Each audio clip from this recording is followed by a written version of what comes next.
Today's podcast is brought to you by Audible.com. Get a free audiobook download at www.audibletrial.com/The Statement Show. Over 100,000 titles to choose from for your iPhone, Android, Kindle, or MP3 player. Remember to go to your desktop, not your mobile device, and get your free audiobook today.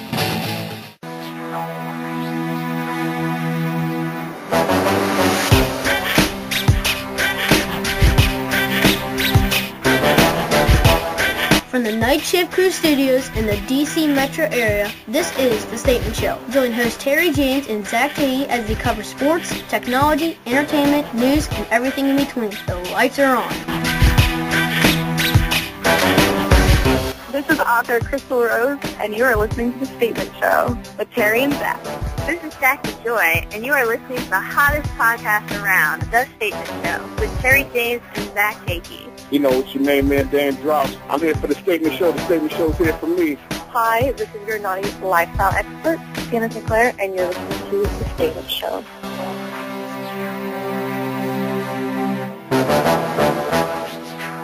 Welcome back to The Statement Show. This is episode 16. I'm Terry James. And I'm Zach Chehi, and we are the podcast that fits in no category.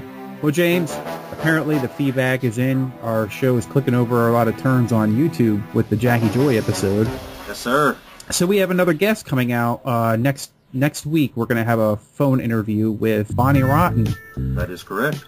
So if anybody's not familiar with Bonnie Rotten, she's got quite the Twitter following, period. Yeah. She's got an unusual tattoo pattern. I don't know how to explain it here. You know what? We literally just threw this out on Twitter. Just before we came on air, we threw this out on Twitter, and now we already have one email asking about her tattoo. So we've already got a question lined up, and I'm sure there's going to be many, many more to come. I know you're looking forward to it. I'm looking forward to it. She seems like a really cool girl. I can tell you this. Acme, who is her PR agent, he's a wonderful guy. He's been in contact with us over and over with everything. He does a great job as far as making sure all the talent's lined up. And Acme, we definitely appreciate you putting your head out there and getting in contact with everyone. So, yeah, I'm looking forward to it. I guarantee you one thing. She's going to be interesting, Zach. Oh, sure. I have a few questions, the obvious one being those tattoos. I've noticed that whole tattoo thing, though, with the portrait across the chest, though, you know, obviously she's got other tattoos, but right. The whole portrait thing across the chest, I've noticed that on more women lately. I watch a show on TV called American Pickers, and they go around buying antiques and rust, and they call rusty gold and stuff like that. It's a really cool show. It's about an hour long, but the person they have working in their office, her name's Danielle, and she's got like this big leopard pattern thing going on, and she's a burlesque dancer, and I'll be honest, I don't really know what that is. I mean, it's like old-time dancing, I think. Right. I don't think it's a stripper, per se. It's like kind of going there with a feather thing. Yeah. It's kind of like being a stripper, but not. But anyway, she's got that leopard pattern thing going on above her, too. Mm-hmm. Yeah, I mean, if you remember correctly, it seemed like, I don't know, 15, 20 years ago, the women with the tattoos, they were the ones that were, they were the biker chicks or the easy chicks. Where now everybody, it's just fashionable now. Everybody has tattoos. I have 5. I mean, guys have kind of always been the ones with the tattoos, and the girls would get like that little butterfly on their ankle or, you know, the stupid little heart in the unmentionable areas. But now women have them everywhere. It's got to hurt. You say the unmentionable areas. I've seen like guys getting them on their, right, guys getting on their unmentionable areas, and women getting it on their unmentionable areas. Yeah. We're not mentioning it, but everybody can visualize it, obviously. So could you imagine? I mean, I hear about guys who, people have no idea. If you never have a tattoo, which I do not, but I was with my buddy when he got a small tattoo, which is like a little 7-Up man. Right. And he sat there. I think it took about a half an hour. Maybe I was, 45 minutes, somewhere in that area. But it's like getting a bee sting 1,000 times a minute. They want to make sure that you're okay because apparently there's a chance you could like pass out. Sure. Yeah, I mean, certainly there's been some tattoos that I have. Like, I have one on my leg that didn't hurt at all, but then there was one that I have across my stomach, and that one hurt. That one hurts a little bit when you get it across your stomach or, sure, the under part of your arm as you start, not really like the main area, but kind of like that under part that you can pinch. How many tattoos do you have? I have 5 total tattoos. Any in your unmentionables? No. Okay. No. I mean, they're all hidden because honestly, if I was I don't know, if I was a porn star or, or I'm going to get a tattoo on my ass crack saying closed for business. That way, if I ever end up in prison, God. or maybe have them like draw razor blades on my ass so that, I don't know. Oh my God. With that being said, let's go to our weekend review. Obviously, we've been watching some YouTube videos. We got to mention this YouTube video. Even though it wasn't this last week, it's very interesting. There was a video of a guy trying to pull over a cop. Sort of like an uncle. Hey, how you doing? You are required by law to wear a seatbelt. Put your damn seatbelt on. Pull it over. Pull over. Pull over right now. Pull over. Pull your ass over. Pull it over. Pull over. Pull your vehicle over. You understand me now? Who the hell do you think you are? Pull over. Pull it over. Apparently, he watches people who don't put on their seatbelts, and apparently he said he was just pulling over the cop for, I don't know, just to warn him. I think it's kind of brazen, to be honest with you. Yeah. Most people don't try. I think the guy actually he actually ended up getting a ticket for reckless driving or something. Right. He did. Yeah. Well, you saw the video and I saw the video. Did you see the smirk that was on that cop's face when the guy... Oh yeah, like the audacity you have pulling me over. Come on. All right. Now let's just say this. We've all noticed cops, they all have they're good, they're bad. We've all noticed the cops who driving really fast, and there's no way of knowing whether they're going on a call, but secretly in your mind you're looking at them going, who's going to pull you over? You just kind of have the run of the road, do whatever you want to do. So there's everybody kind of wants to do what this guy is doing. They just don't have the balls to do it.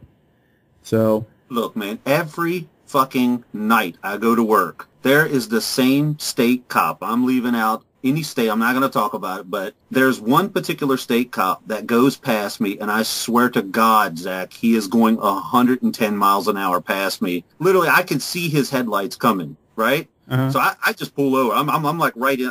I'm kind of just going along in the fast lane, actually passing someone, and at about a 65, 75 miles or whatever, depending upon the speed limit in that area. And I see the lights every damn night. So I'll just hurry up and get over in the slow lane. He passes me going at least 110 miles an hour.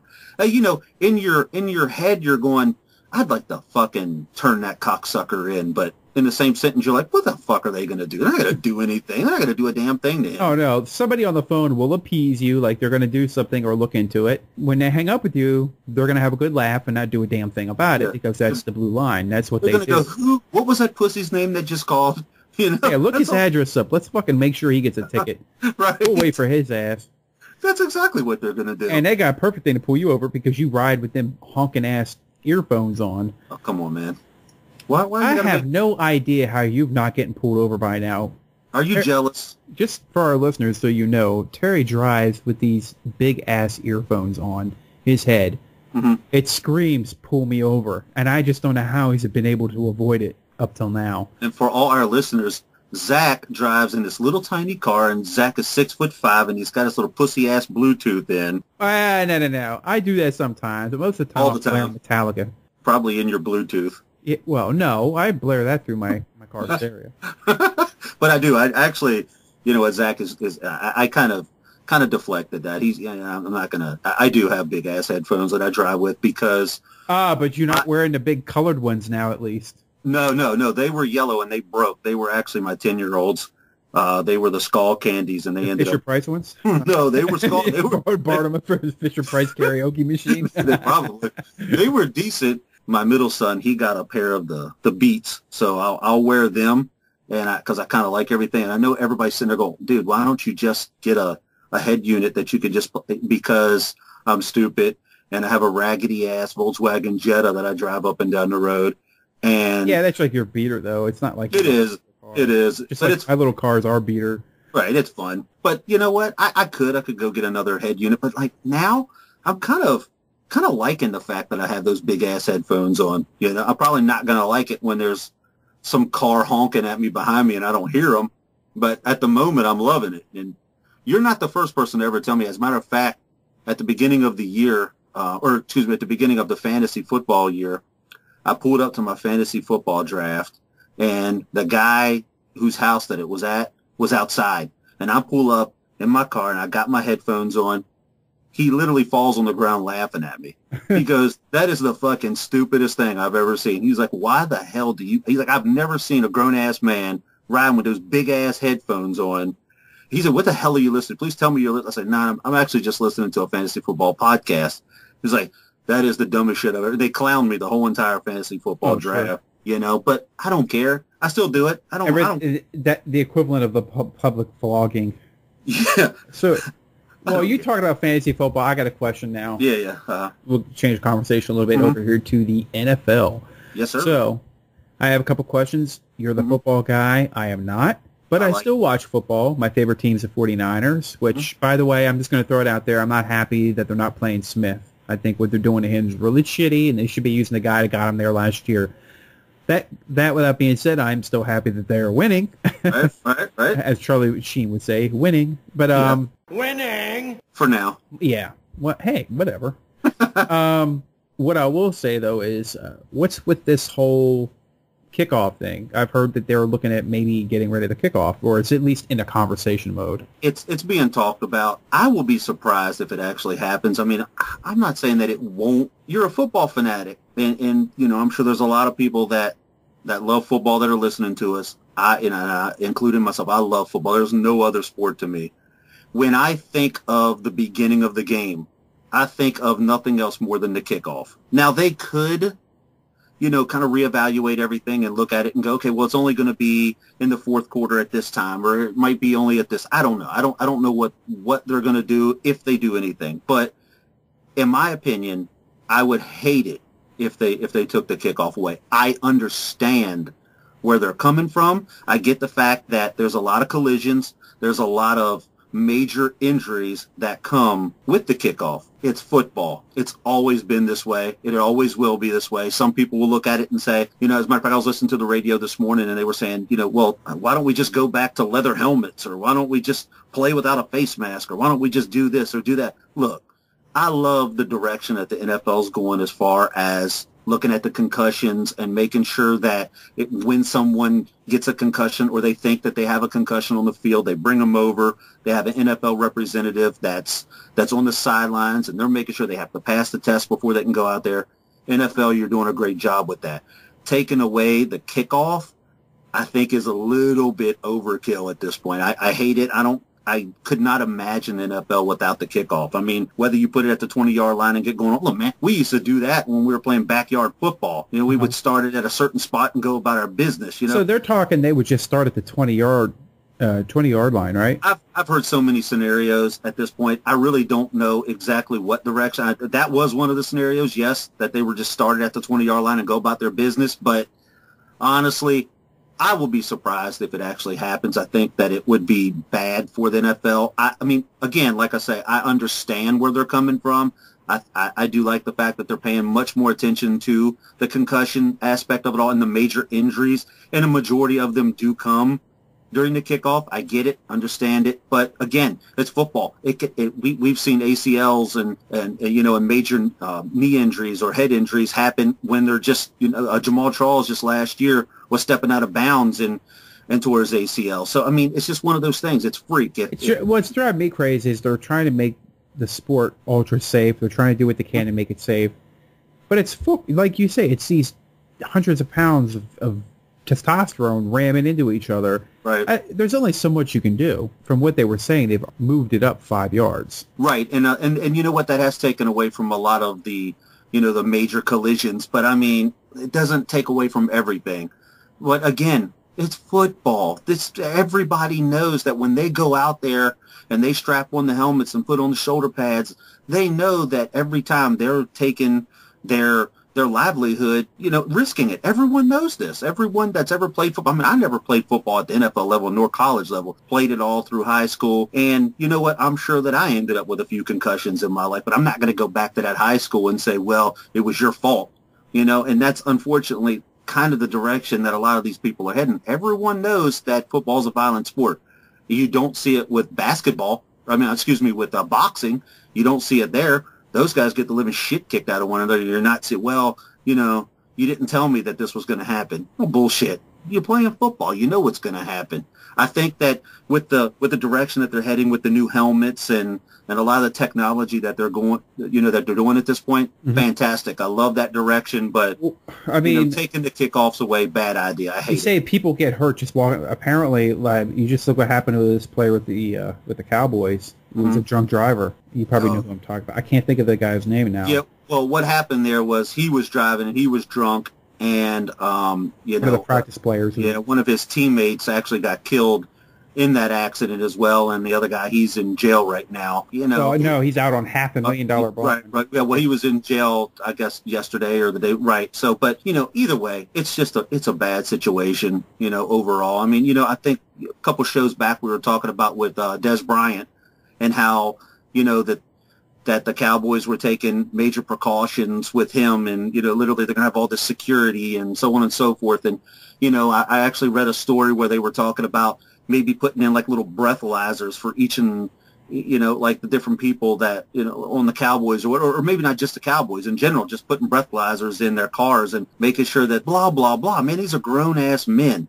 Well, I heard they have a car service that they call whatever town they're in. Yeah, it's just, wow. I mean, you guys have everything. There is not one NFL team that doesn't have someone that is designated to come pick their asses up if they're in trouble, if they're drunk or whatever. They have these services, unlike you and I, who, in major metropolitan cities, they do have those, right? They have those services, but come on, man. It's called responsibility. It's called growing the fuck up. You should know that when you get in the car and you've been drinking, you should go, you know what? This is a bad idea. Apparently being rich and famous is not enough. You got to make an ass of yourself, too. Right, and you end up killing one of your teammates.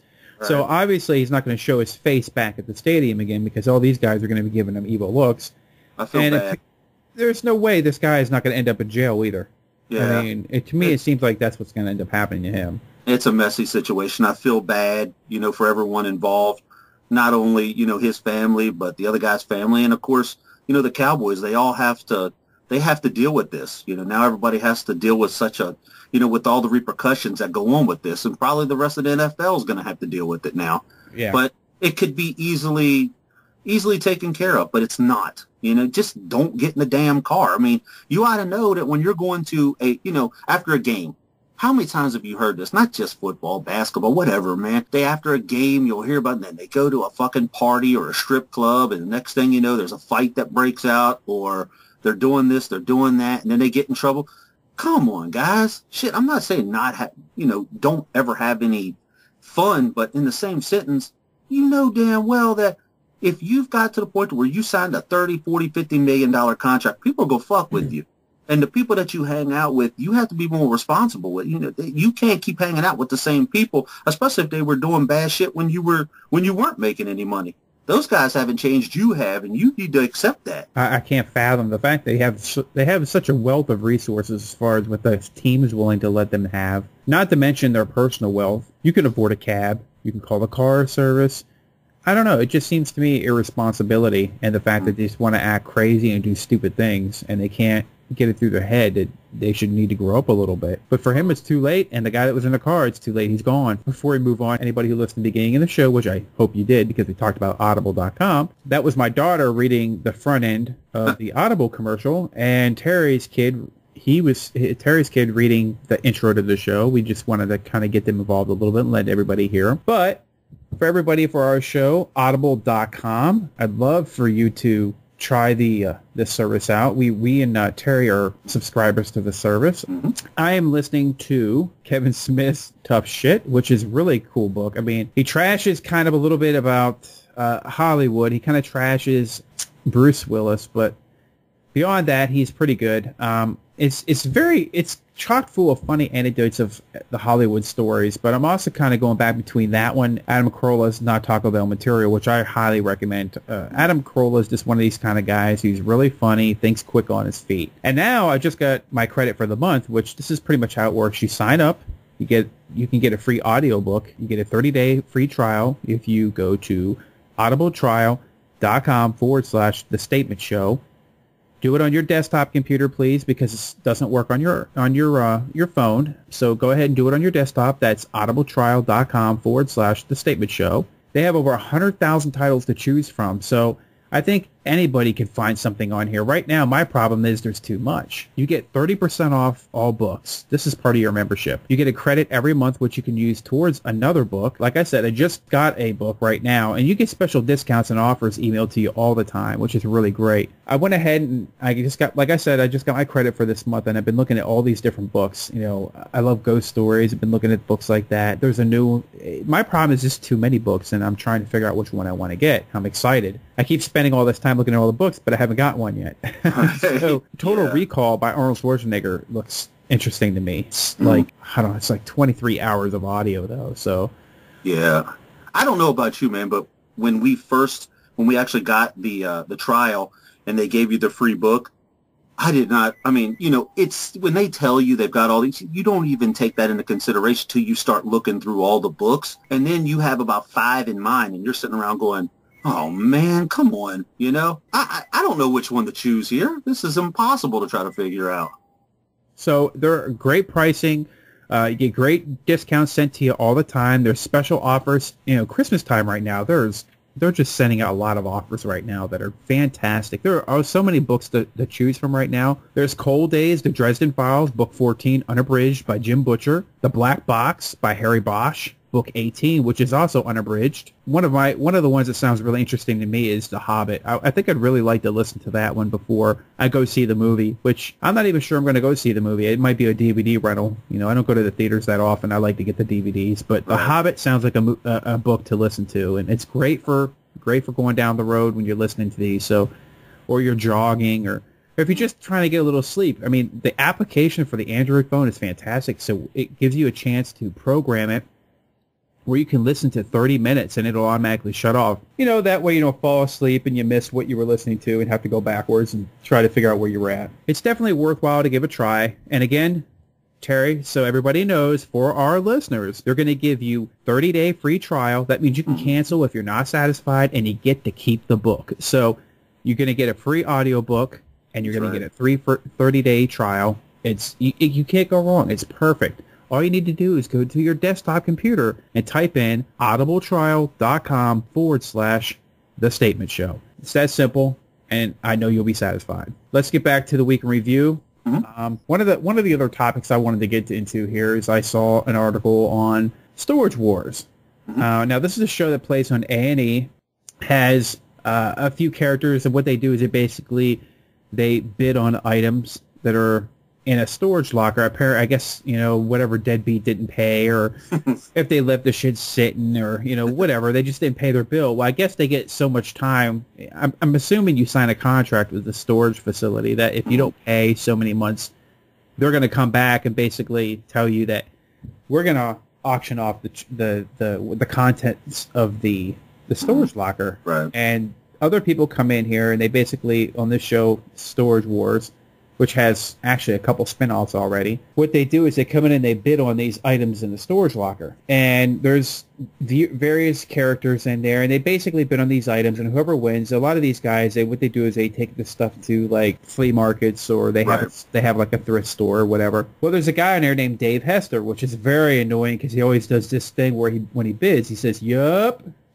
He's my favorite. Yeah. He's annoying, but he's kind of like one of those guys you'll love to hate because he's the Death Star. He's like the Darth Vader of the bidders. I kind of go back and forth between him and the dude with the skeleton gloves. I love that guy too. Oh yeah, Barry. Weiss. Yeah. Love that guy. He's unique, and he's always driving these crazy cars. I mean, he looks like he's rich already. And he does. Yeah. what is he driving his shit for? Yeah, right. But Dave Hester kind of reminds me of the Darth Vader of the Storage Wars episodes because he's always got the big vehicles. He's always got the big wad of cash. He could buy everything if he wanted to. He just kind of holds back. Well, apparently he was terminated from the show. Hester says, yeah, I know. I was really confused. I'm thinking, why would you get rid of somebody like that? Well, apparently he's suing A&E. He's saying he was terminated after he basically complained that they could be possibly doing something illegal. What he's saying is basically they're planting special items in these lockers so that when they're opening these lockers up, they find this stuff. So I mean, let me get this straight. Let me make sure I have this correct. A reality TV show is faking something? I can't hardly believe that. No way. I know. That's the first of its kind. Yeah, it's hard to believe, but there is a small chance that this reality TV show may not be totally reality-based. Wow. Next thing you know, you're going to be telling me that The Bachelor and Amazing Race and all those, that they're not real either. Don't get me started on that. My wife loves those shows. Of course Bachelor and The Bachelor. I'm gonna tell you right now.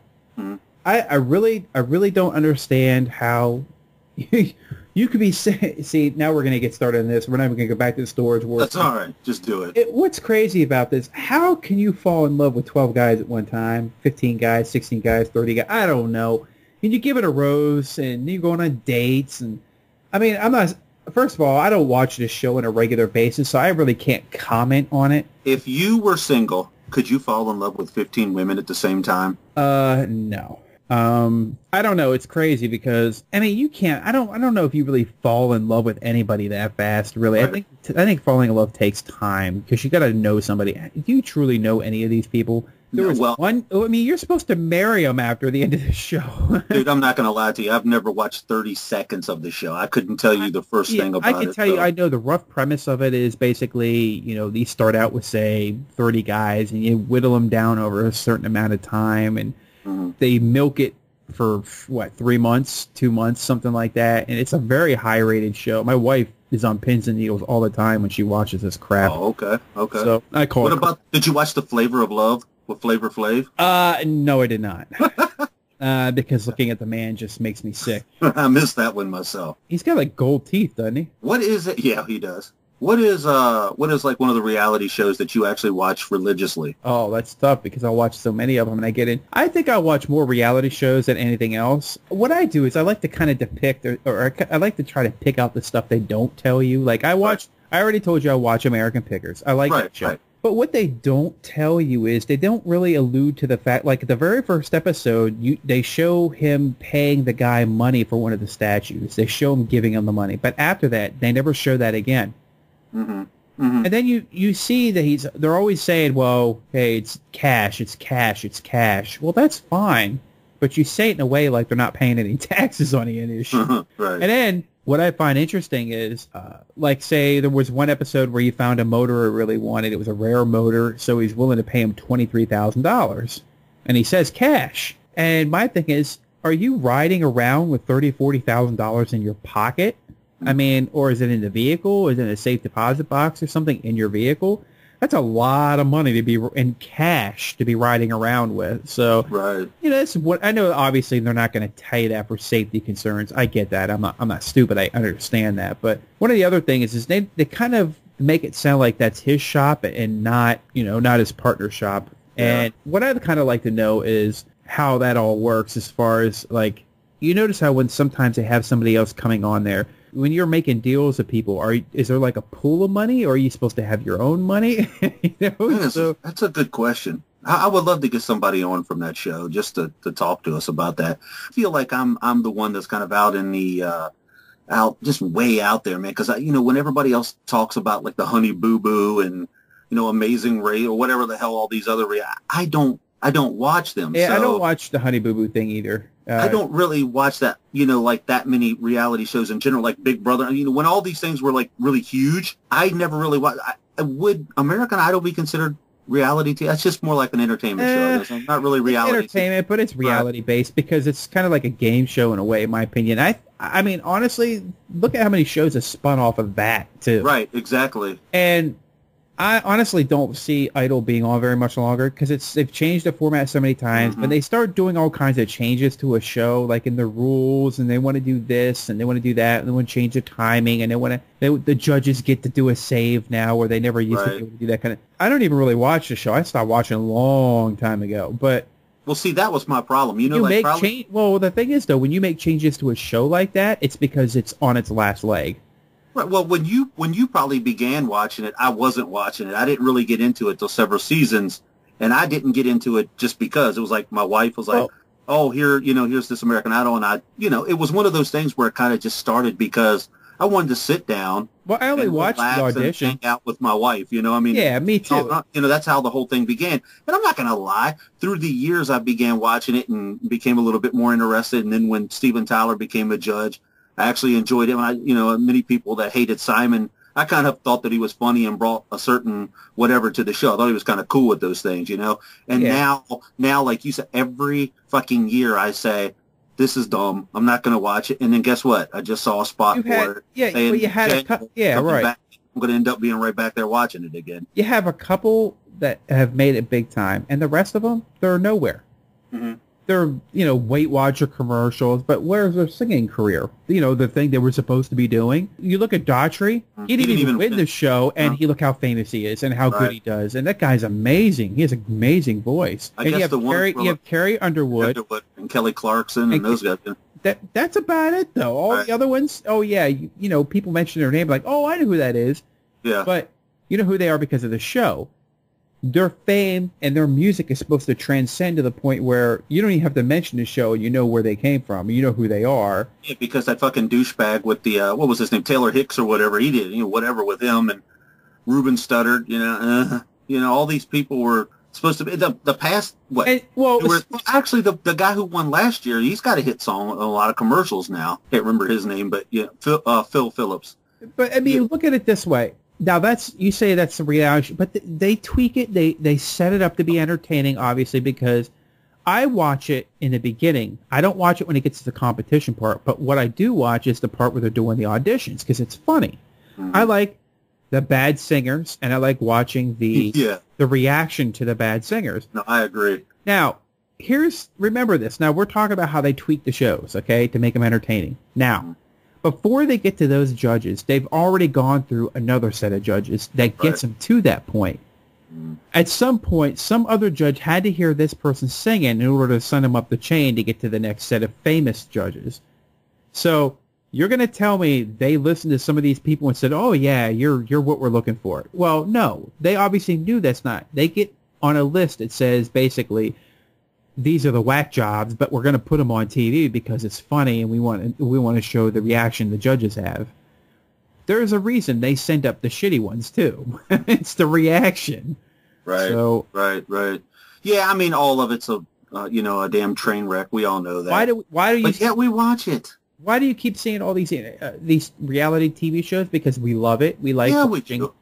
You can make entertainment out of anybody's life with a certain amount of controversy, a certain amount of things that happen. Mm-hmm. I mean, look what Kate +8. Then it was, Kate +8. They got rid of John because... And now all of a sudden you're seeing that guy who has a couple of sister wives or whatever the hell that is. It's just everything. It's like, I mean, come on. It's like, I don't know. Not to mention... Do you remember a couple years back there used to be a couple of cooking shows? There used to be like maybe two. Now all of a sudden there's a whole damn Food Network where it's all... Oh, well, I mean, you got to really give credit to Chef Ramsay. Right. And I'm going to tell you what. I watch Hell's Kitchen every time it comes on, and I watch every episode. I don't know what it is about that show that gets me in a trance, but I will watch every one of them. I love that show. Yeah. And... it's running its course too, though. Not for me. Every season, I'm excited, and it's I just wish I knew where John Philippe went to. I used to watch it the first few seasons, first 5, 4 or 5 seasons. Now these past few, it's just been boring to me. But I don't know. It's the same thing with that show too, because what they do is they select like a handful of good chefs, and then they put a bunch of I'm a home cook. Or, I don't really cook for a living. What the hell makes you think you can compete in this kind of show then? Right. You're put there because they want Ramsay to be yelling at somebody.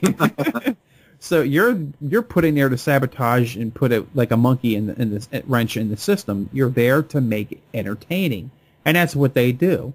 So every reality show has that little bit of, well, this is the show, and the network kind of throws something in there to spark the controversy. It's like American Chopper, okay?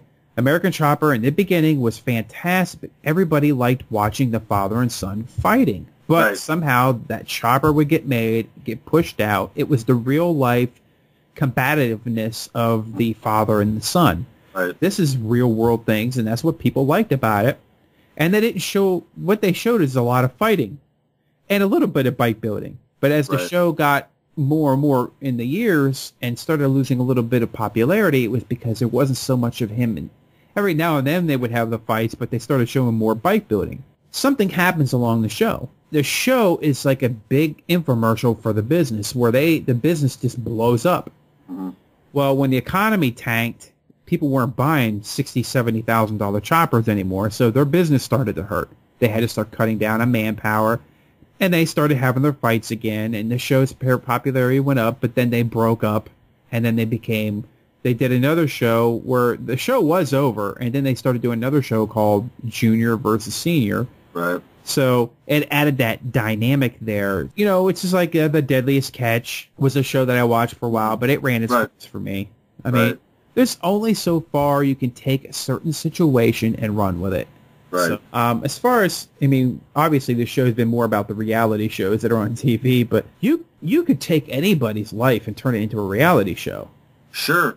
So, speaking of, there was a certain gentleman that I would like to talk about that I think that would be a great reality show, and that's Mr. Charlie Sheen. And you know he's been in the news. What's not to talk about? Exactly. This guy could have. I mean, I literally just want to have a camera follow that guy around because I love him. I mean, I know that he is. Wow, he's out there. But this past week, Charlie Sheen donated $75,000 to a fund that was set up for a girl with cancer. And what happened was he actually heard about this from a police officer. And what her name was Jasmine Falk, the little girl with cancer. She had been diagnosed with a childhood cancer that basically forms in kind of like the soft tissue of the muscles. So, you know, he decided that he got so moved about it that he stroked out a check for $75,000. So I think that that's really amazing. You know, obviously, someone like Charlie obviously has a history of kind of being a dick, you know, through the years. But, you know, and here's the problem I have. This is all based on what the media has let us see. The media controls what you're going to see about a person, and they're going to spin it in a way so that they look a certain way. Who said Charlie Sheen's a dick just because he's doing his own thing? Everybody. And, well, yeah, but that's what they want you to think, because I think the mainstream media, I mean, once you're kind of blackballed in the area of media, when you've kind of turned against the producers and everything, they badmouth the producer. So, you know, in a way, I think it's kind of, they blackballed him, but he's so famous, he's still able to work, so they don't like it. He's still doing his own thing. I don't know if he's a dick or not a dick. I mean, and... Let me ask you a question. If you're at work, one person tells you that this other guy across the hall is a dick. You could probably go, okay, one guy said that. It's a personality conflict. If you start hearing 20, 30, 40 people saying that the guy across the hall from you is a dick, chances are the guy across the hall from you is a dick. So what are you trying to say? With the smoke, there's fire? Yeah. I mean, look, do I think him off of drugs and, you know, totally clean? Maybe the guy is a fantastic person, but we all know what alcohol and drugs will do to you. Absolutely. Whether or not, you know, him being a quote-unquote dickhead or whatever, you know, they were calling. I don't think anybody actually used the word dickhead. It's not like we're guessing about the drugs. He admitted to it. Oh, yeah, that's what I mean. He bragged about the amount. I mean, he kind of put it out there, and when he went off the deep end, a lot of people just said, what the fuck is going on with this guy? Me, I thought it was comedic gold. You know, it gave me a lot to talk about. But in the same sentence, I know you and I were talking like, man, in another fucking couple of weeks, if he keeps this up, we're going to hear about this guy dead. You know, if he keeps this kind of shit up. I'm really surprised. I mean, I know. I think he's I don't know if he's cleaned up his act or at least tried to, but... And I love Charlie Sheen. You know, I mean, I'm not saying that, what was it, Top Shots or whatever the hell that movie was. Hot Shots? Hot Shots, yeah. I'm not saying that was the greatest movie ever, but that was had some good, funny moments. Right. And him and, was it Platoon? Oh, yeah, Platoon. Yeah, you know, I mean, you can't take away from things like that. You know, he was again, not exactly Denzel Washington actor, but he was a great actor. He was a good actor. He's funny. He made 2.5 Men. Let's be honest. It sucks obviously now. the show sucks now. So I mean, it goes so far as to say at this point in time, I think a lot of people pretty much said that Charlie Sheen's heyday as movies has come and gone. Right. That remains to be seen. I think anybody's career can be redone or revitalized. The movies that people know him for, like Wall Street, Platoon, I mean... They were good movies. They were fantastic movies, but they were a long time ago. And now he's a television star. He's still one of the highest paid actors on TV. Just because he has a lot of kind of controversy that surrounds him. But, I mean, it's just one of those things. It's like we don't really know what a person is really like. I mean, right now, maybe he's off drugs. Maybe he's cleaned his act up. Oh. And he's a different person. We just don't know. So. I mean, known a few people that have been on that shit before. And when they're on it, they're a completely different fucking person. You don't want to be, you know, it's just... Sure. They're not fun to be around. And when they get off of it, you realize quickly how great of a person they really are. That shit is bad news. We all know it. I'm not Nancy Reagan just saying no on drugs here, people. It's nothing like that. I'm just saying when it comes to Charlie Sheen, you can see the one side of Charlie Sheen when he wasn't on it, and you can see the Charlie Sheen when he was on it, and you can actually see that go through with the 2.5 Men days. And, you know, there's no denying that when he's off of it, he's genius when it comes right down to it. He made 2.5 Men, but when he's on that shit, it's just bad news for him. Sure. I mean, I'm sure he was hard to work with. I'm sure. But you know what? I hear that about a lot of actors. Got a big head. Anyway, you know how it is. Anyway, I would like to say that we're going to move away from the drug topic, but I think we have a little something we want to talk about. Washington State themselves. Yeah. Hot state. Yeah. I mean, apparently Washington, what is it, Colorado too? I think you're right. It's Colorado, Washington. They both, apparently in this last election, they both have passed laws legalizing recreational marijuana. Meaning you can smoke marijuana and not get busted for it now. Just for the fun of it. Yeah, but you still have to have, like, it has to be under a certain weight. Mm-hmm. So it's still kind of like you can only have enough to make, I don't even know, because I'm not a pot smoker, and I have no idea, you know, how this stuff works, but there's a lot of gray areas, like I've been reading. You could smoke it, but where are you going to buy it? And you can't be a seller unless you've gone through the state, and I don't think they have all that stuff set up yet. So I think there's a lot of work to be done as far as making it legal. Yeah. Plus the federal government. I mean, who knows how the federal government, because the federal government still mandates this as a class something. I don't know if it's considered class 1 or class 3 illegal drug. So if you go across state lines with it, it's a federal crime now. So you have to be careful. You stay where you're at. I mean, what they really want you to do is stay indoors. Don't get stupid. Don't go overbearing with it. If you get picked up and you have more than the recommended amount, then you're considered a dealer, and that carries a serious fine. It carries jail time. This is not stuff you really want to mess around with. So I mean, you still have to be smart about what you do. Mm-hmm. And I guess the biggest thing is if people really want it that bad, just be careful. I mean, don't prove people right that are thinking this is a disaster. And as a matter of fact, Zach, I just checked on it for you. In Colorado, John Hickenlooper, who's the governor there, signed. Jesus. Yeah, that's a name. I know, right? John Hickenlooper. I don't know what the hell's. Anyway, he signed Amendment 64 to the state constitution on Monday, legalizing not only recreational use, but also homegrowing, unlike in Washington. So they're just fucking blazing up in Colorado, man. The funny part is they can turn around. The federal government can stop state funding. Right.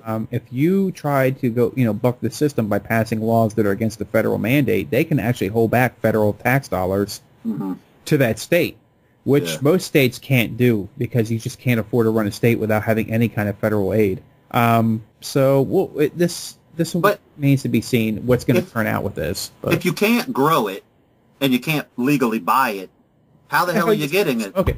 It makes me wonder, did they have like the medical marijuana distribution centers, and if they can start selling it to people without medical marijuana kind of thing? I don't know, man. So basically they could stand on the street corner and buy it from some fucking drug dealer, and then as long as they don't get caught there, they could stand on the corner and legally smoke it? Is that the deal? See, there's a lot of questions I don't get, you know. I mean, you know as much as I do. It's kind of a vague thing. You see people dancing around and, ooh, I got my drugs legalized. Yeah, I saw that. It'll be different if you see, you know, like before the law, let's say there were 2 million people living in Washington, and after the law, like 6 months later, there's like 30 million people living in Washington.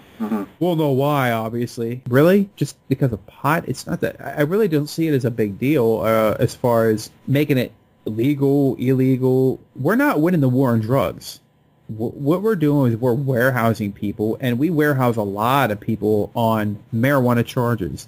And that's kind of what you kind of have to look at. There's got to be a certain point where you look at the system and say, is this working, or are we just doing it because it's what we've done and what we're used to and what we're going to stick to?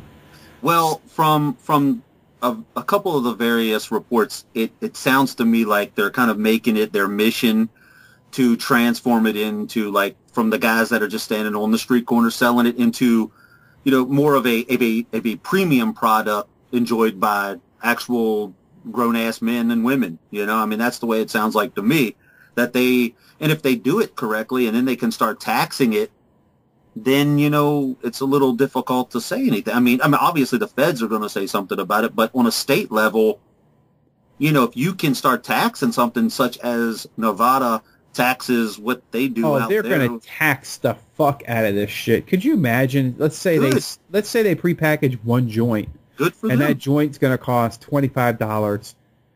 It might cost you $40. You know, they might put $15 tax on one joint. Who knows? I mean, I don't even know what this shit costs to buy illegal. But first of all, that had best be the greatest fucking joint you've ever had in your life if it's $25 for a fucking joint. Look, I'm not condoning any kind of weed, but I'm going to tell you right now, if you're fucking paying $25 for a joint, you need to get the fuck off of it. Or what kind of job do you got where you can pay that kind of shit? God damn. Yeah, I know. It's ridiculous. But like I said, we still have to wait and see what happens if these laws get turned over. I don't know. We're far from over. This is far from over. And I'm curious to see how this stuff's going to hash out as far as how they're going to hash. Yeah, I know. I like it. Inadvertent there. But we'll get away with see how they're going to change some of these laws and see if it's any good. Or if you're going to see other states start adopting the same type of laws, because usually it either gets overturned or you start seeing more states go with it. And the fact that that's kind of the way alcohol was with Prohibition way back and when, and they had to overturn it because it was just one of those things that didn't work. And I think with certain drugs, you have to look at it right now and say, this is just not working, and we've already got enough people in prison for stupid charges over marijuana. It's not worth it. And it's not getting us anywhere. So I think at some point we need to reevaluate things. And right now, all I'm going to tell everybody to reevaluate is the fact that if you want to follow us, or you want to listen to the show, or listen to some of our past shows with Jackie Joy, or Sienna Sinclair, or Crystal Rose, or Dame Drops, or Stanton Freeman, Fran Drescher, listen to all the shows. You can check us out on YouTube. Go to our website, www.thestatementshow.com. Hey, get a free audiobook. Try it out for 30 days. Help out our show. Check out some of our affiliates there. There's plenty there to pick from. You can help us out a little bit. You can follow us on Twitter. Where's that? That is @StatementShow. And now we are looking at about 2,900 followers right now, trying to get on to that Statement Show 3K. So come on, guys. Start following us so we can get up to that 3,000 mark. You'll make a man happy. Come on. Oh, sure. If you have any questions for us, want to send us an email for Bonnie Rotten next week, I definitely suggest you send us an email to thestatementshow@gmail.com, or go to our website at thestatementshow.com and go to the contact and write us a question, and we'll ask it. We'd love to ask some viewer questions. Go ahead, hit us up with some emails on the internet. Just look at our unusual tattoos. Give us some questions. Not that I don't have any of my own, but I'd love to give some reader questions for. Yeah, certainly. And if you have any questions, you can certainly ask them through Twitter as well. Again, that'll be next week. We have Bonnie Rott, and she's good stuff. You guys are going to love her. From every interview that I've ever saw her in, she is not afraid to ask or answer any questions. So throw them out there, guys. I'm sure she would love to hear them, and we would love to. We can definitely get as many as we can on if you put them out there for us. Yeah, we really appreciate you coming and listening to our show this week. Terry, I guess what? I think it's time to turn out the lights on another episode of The Statement Show. Let's do it. See ya. How many tattoos do you have? I have 5 total tattoos. Any in your unmentionables? No. I want to get a tattoo on my ass crack saying closed for business. That way if I ever end up in prison. Shut up. No. Shut your mouth. Thanks for joining us at The Statement Show. If you like the show, go to our website at thestatementshow.com and click on one of our affiliates. Subscribe to our show at iTunes and Stitcher Radio. Also, check us out on Facebook and YouTube, and at Twitter at Statement Show. For comments or concerns, or to be a guest on The Statement Show, email us at thestatementshow@gmail.com.